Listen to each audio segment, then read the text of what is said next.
এনসিপির আসলে মধ্যপন্থী রাজনীতি করতে হবে এবং বাংলাদেশে এই রাজনীতিটারই আসলে অভাব।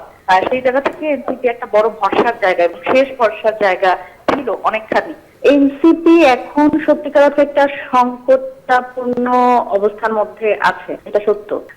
ভাঙনের ব্যাপারে আসলে সত্যিকার অর্থে বলতে পারছি না। একটা দল, একটা রাজনৈতিক দল, তারা আসলে সেখানে অনেকে যুক্ত হবে, অনেকে বের হয়ে যাবে, এটি একটি প্রক্রিয়া। তবে যেই সিদ্ধান্তটি, আমি একটু এভাবে বলতে চাই, যেমন আমার নির্বাচনী আসন, আমি 125 জনের যে একটা তালিকা প্রকাশ করেছিল এনসিপির পক্ষ থেকে নির্বাচনের জন্য, সেই 125 জনের মধ্যে আমিও একজন। আমি আমার নির্বাচনী আসন নওগাঁ 5। আজকে আমি মোটামুটি ঘোষণা দিয়েই আমি আমার নির্বাচনী আসন থেকে সরে দাঁড়িয়েছি, আমি নির্বাচন করব না।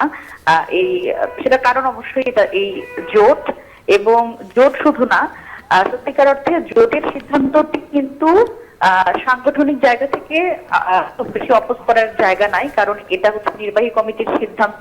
সেই নির্বাহী কমিটিতে সংখ্যাগরিষ্ঠ মানে গণতান্ত্রিক উপায়ে আসলে সিদ্ধান্তটি হয়েছিল।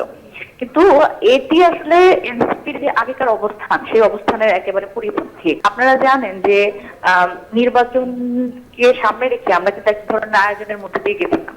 সেটা হচ্ছে মনোনয়ন প্রক্রিয়া, 3 দিনের একটা প্রক্রিয়া ছিল। সেখানে কিন্তু সবাইকে আমরা 300 আসনে এককভাবে নির্বাচন করব, এই কথাটি বলা হয়েছিল। এবং আমি যখন আসলে প্রার্থী হিসেবে মনোনীত হয়েছিলাম আমার নির্বাচনী আসন থেকে, সেখানেও কিন্তু আমি জানতাম যে এটি এককভাবে আমরা নির্বাচনের সিদ্ধান্ত নিচ্ছি।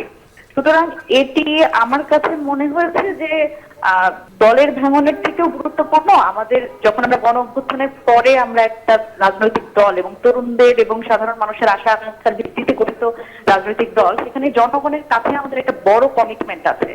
এবং আসন সমঝোতা বলেন বা রাজনৈতিক কৌশল বলেন, এটি ব্যক্তিগতভাবে এই ধরনের কথার সাথে আমি একমত না, কারণ রাজনীতি আসলে একদিনের আমি মনে করি না। আমি মনে করি যে এনসিপির রাজনীতি আগামী 30 বছরের হতে পারে।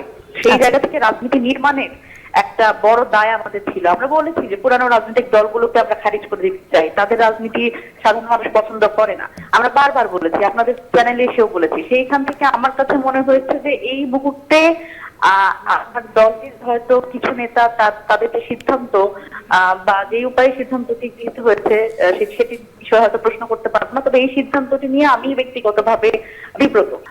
এটি আসলে এনসিপির কাছ থেকে মানুষ প্রত্যাশা করে কিনা, এটা একটা বড় প্রশ্ন, আমার নিজেরও প্রশ্ন।